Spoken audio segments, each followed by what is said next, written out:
সুস্বাগতম।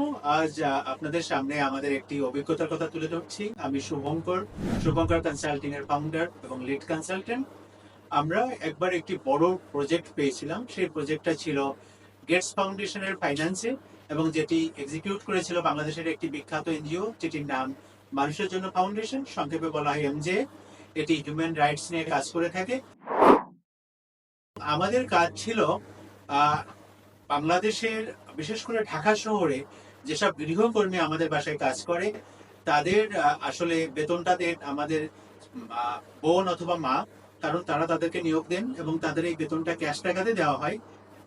তখন Gates foundation চেয়েছিলেন যে উইমেনদের ইম্পাওয়ার করতে গেলে তাদের ফাইন্যান্সিয়াল ইনক্লুশন প্রয়োজন, এবং ফাইন্যান্সিয়াল ইনক্লুশন করতে গেলে যদি ক্যাশ টাকা দেওয়া হয়, তখন দেখা যাচ্ছে ক্যাশ টাকাটা আমাদের গৃহকর্মীরা মাসের শেষে পেয়ে সঙ্গে সঙ্গে ব্যয় করে ফেলেন, খরচ করে ফেলেন, অথবা তার পরিবারের যে পরিজন আছে, আত্মস্বজন আছে, তারা টাকাটা তাদের বিভিন্ন কাজে ব্যবহার করেন, আনপ্রোডাক্টিভ কাজে, অথবা যখন গ্রামের বাড়িতে টাকাটা পাঠান বিভিন্ন দালালের মাধ্যমে, তখন এই টাকাটা পথিমধ্যেই হারিয়ে যায়, নষ্ট হয়, চুরি হয়ে যায়।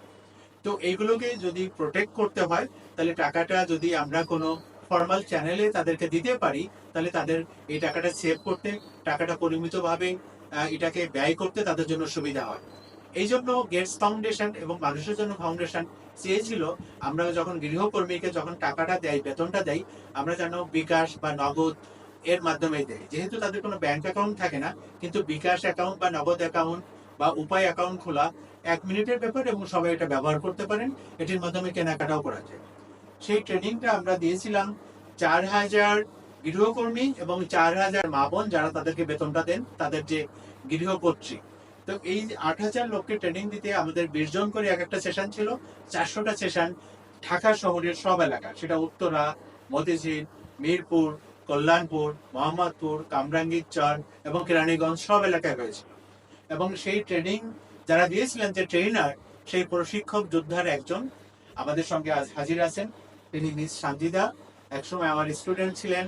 আমাদের শুভঙ্কর কনসাল্টিং এর খুব উজ্জ্বল একজন নক্ষত্র। তিনি আমাদের সাথে তার ইন্টার্নশিপ করেছিলেন এবং তারপর এই ট্রেনিং কাজে তিনি নিয়োজিত ছিলেন, এবং সেই ট্রেনিং এর অভিজ্ঞতাই তার কাছ থেকে আমরা জানবো। Sanjida, welcome on board. আর যদি আপনি আপনার পরিচয়টি দেন, এখন কি করছেন, কোথায় আছেন, সেটি জেনে আমরা আমাদের অভিজ্ঞতার আলোচনায় যাব। সো আমি সঞ্জিদা, আমি স্যারেরই একজন স্টুডেন্ট, ইউডাপ ইউনিভার্সিটির আর কি ওনার স্টুডেন্ট ছিলাম। তো ওনার আন্ডারেই আমি ইন্টার্নশিপ কমপ্লিট করেছি। ইন্টার্নশিপ হওয়ার পরে এখন আমি হচ্ছে currently Dubai, I am living in Dubai and I am planning to পারসু a career over there. So right now I came here to meet sir and okay, take class. এই সুযোগে আপনার সঙ্গে যদি আমরা আমাদের ওই 400 সেশন, ট্রেনিং সেশন করার অভিজ্ঞতাটা শেয়ার করি।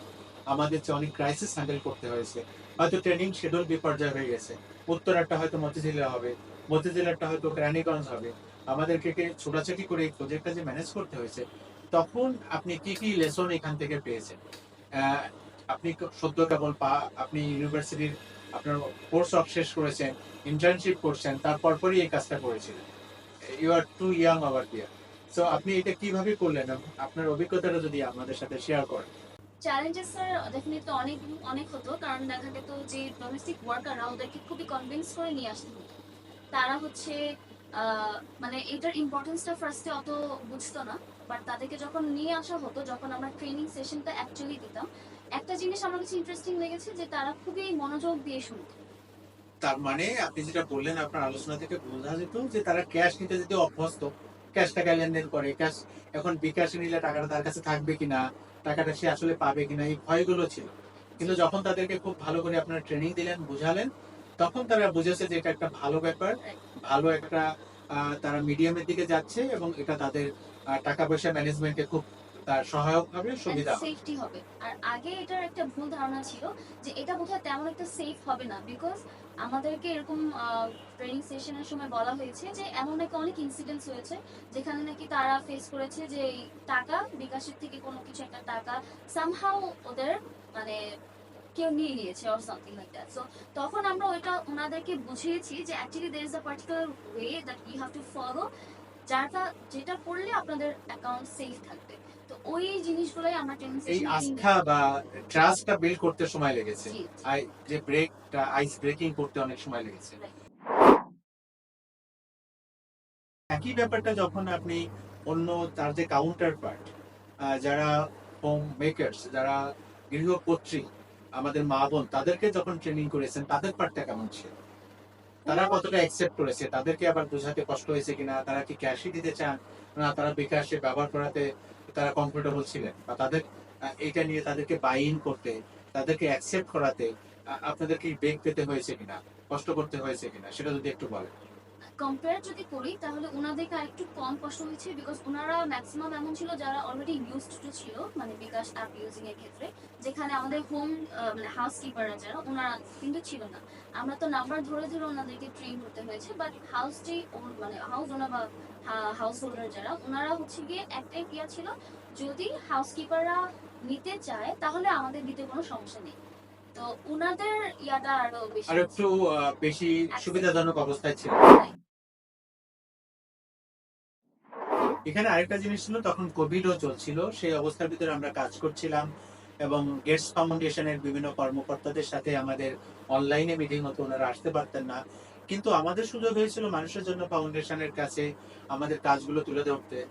যদি সেখানে আপনিও হাজির ছিলেন, যদি তাদের কাজ, আমাদের কাজগুলো তারা কেমন ভাবে নিয়েছিল, তাদের পছন্দ হয়েছিল কিনা, তাদের যে রিয়াকশন, সেটা যদি আপনি আমাদের সাথে শেয়ার করেন, তারা কিভাবে নিল, আমরা যে কাজটা করেছিলাম, তারা কি এটাকে অ্যাপ্রিসিয়েশন জানিয়েছিল, বা তাদের রিঅ্যাকশন কি ছিল? মানে আমাদের জি জি, শুভঙ্কর কনসাল্টিং থেকে যে কাজগুলো করেছিলাম। জি তারা খুবই গ্রেটফুল ছিল, বিকজ ওনারা দেখেছিল যে আমরা সবাই কত ডেডিকেটেড ছিলাম, এন্ড অবভিয়াসলি আমরা আপনার কোম্পানিকে রিপ্রেজেন্ট করছিলাম, তো ওই কোম্পানিকেও খুবই প্রেজ করছিল যে টাইমলি আমরা চেষ্টা করছি যতটুকু পসিবল যাওয়ার, and the way we train communication skill, আমি বলবো যে আমাদের সাথে যারা অন্যান্য ট্রেনাররা ছিলেন খুবই ভালো কমিউনিকেশন স্কিল আমি বলবো সবারই ছিল, তো ওনারা খুবই ইজিলি ওনাদেরকে ট্রেন করেছে, and most importantly patience level অনেক বেশি সবারই ছিল।